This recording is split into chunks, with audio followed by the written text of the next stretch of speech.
여러분 반갑습니다. 수아롱쌤 책 읽는 시간입니다. 오늘도 데이비드 레이먼의 역발상 투자에 나오는 구절 중 하나를 소개시켜 드리려고 합니다.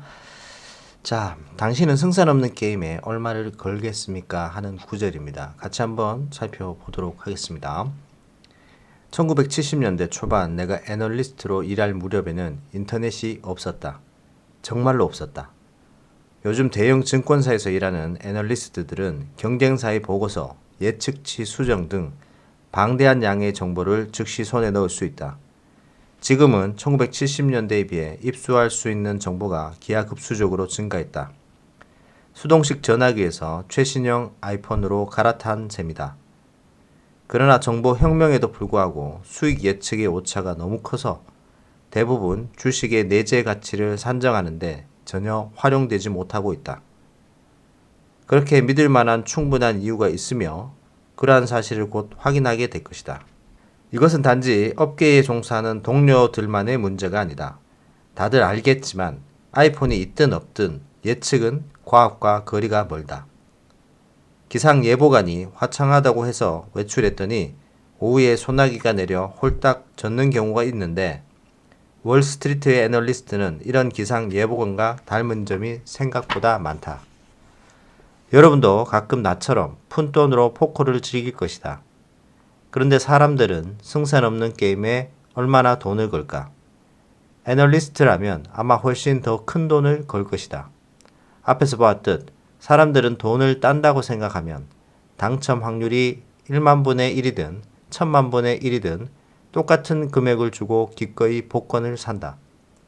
실제로 돈을 딸 확률이 아니라 돈을 딸 수 있다는 막연한 가능성이 머릿속에 들어오는 순간 아주 낮은 승산에도 큰 의미를 부여하는 것이다.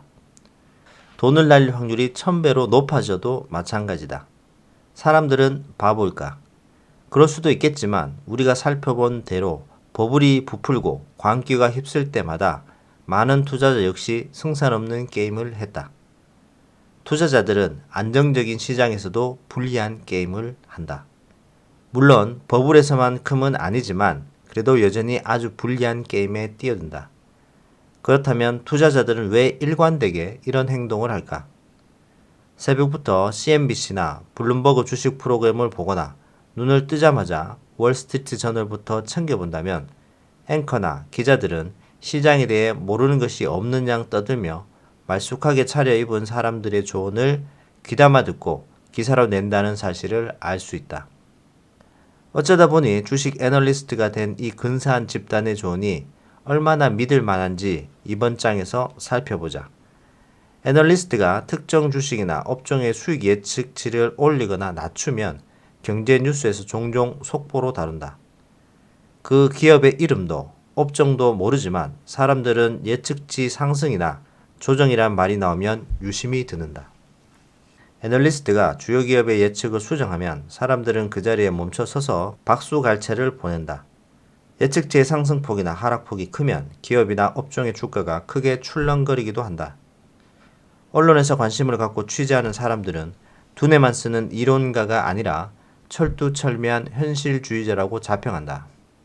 수학 방정식이나 기적이고 컴퓨터로 시뮬레이션만 하는 것이 아니라 매일의 시장 동향이라는 현실에 철저히 뿌리를 내리고 있기 때문에 투자자에게는 유효성이 검증된 분석을 통해 전문적인 조언을 제공한다고 말이다. 뭐 그렇다고 치자.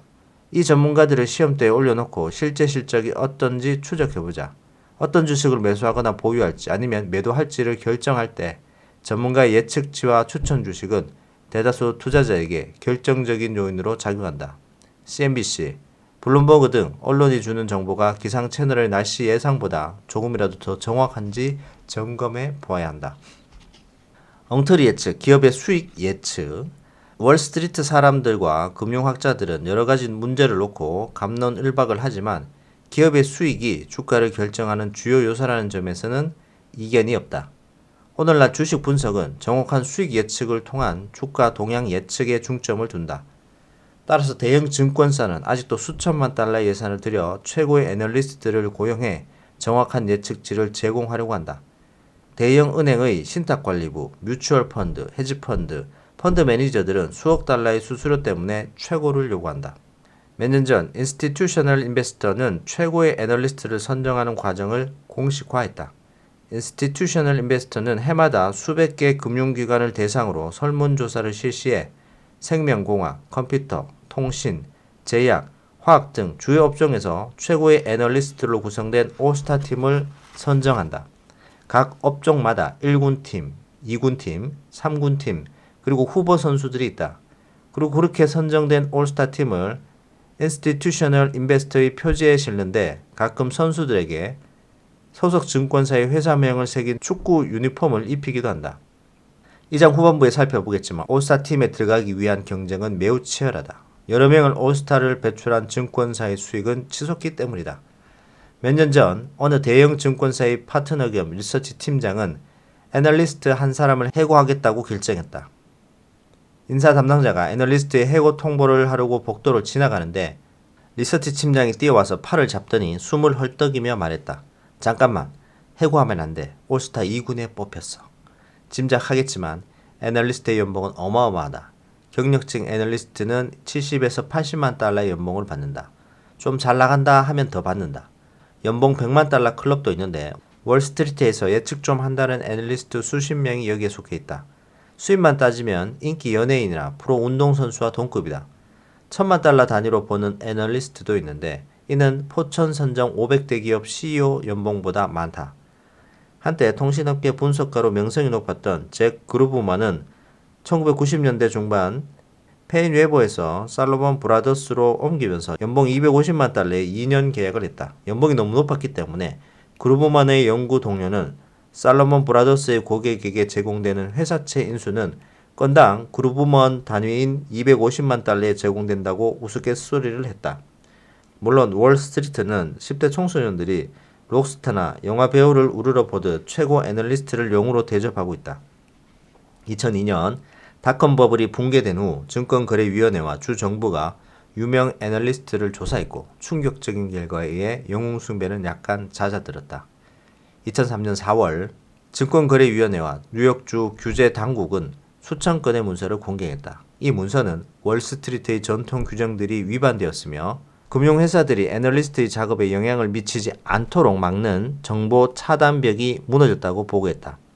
당시 조사는 월스트리트에서 최고 연봉을 받으며 막강한 영향을 휘둘렀던 살로몬 스미스 바니의 잭 그루브만, 메릴 린치의 핸디 브로쳇 두세 명에 집중됐지만 수십 명의 애널리스트까지 조사가 빠르게 확산되었다. 이메일을 비롯한 문서를 통해 많은 애널리스트가 부실 기업에 호의적인 등급을 부여하도록 압력을 받았음이 드러났다.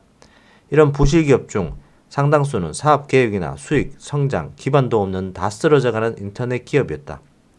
1990년대 후반 닷컴 버블이 한껏 부풀었을 때 공모주 인기 수익성이 좋았기 때문에 개인 고객보다 중요한 기업 고객의 이익을 도모해야 한다는 부담감이 컸다.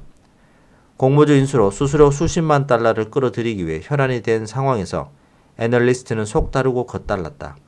공개적으로는 흔들리는 기업들을 강력 추천으로 평가하거나 심지어 필수 매수주로 추천하였다. 그리고 투자은행 고객에게 보내는 이메일에서는 이 기업들을 골칫덩어리, 쓰레기, 똥 등으로 묘사했다. 고객도 분명한 서열이 존재했다. 애널리스트는 일반 개인 고객에게는 이런 불량 주식을 심지어 상당한 버블을 감수하면서 사라고 부추겼고 기관 투자자들에게 이런 주식을 멀리하라고 기뜸해 주었다. 자, 여기까지인데요. 뒤에 더 많은 여러 가지 사례가 많이 나옵니다. 말도 안 되는 사례가 많이 나오는데요. 이런 어떤 애널리스트들이 돈에 의해 좌우가 되는 상황들이 많이 나오고 또 여기서 잠깐 끝부분에 나오죠. 정말 말도 안 되는 흔들리는 기업을 개인 고객에게는 강력 추천하라는 식으로 매수를 하고 돈이 되는 기업 고객들한테는 사면 안 된다라고 얘기를 하면서 어떤 양면성을 보여주고 있는데 이게 어쩔 수 없이 돈에 의해 좌우되는 시장이다 보니까 그런 상황이 온다라는 거예요. 여기 보시면은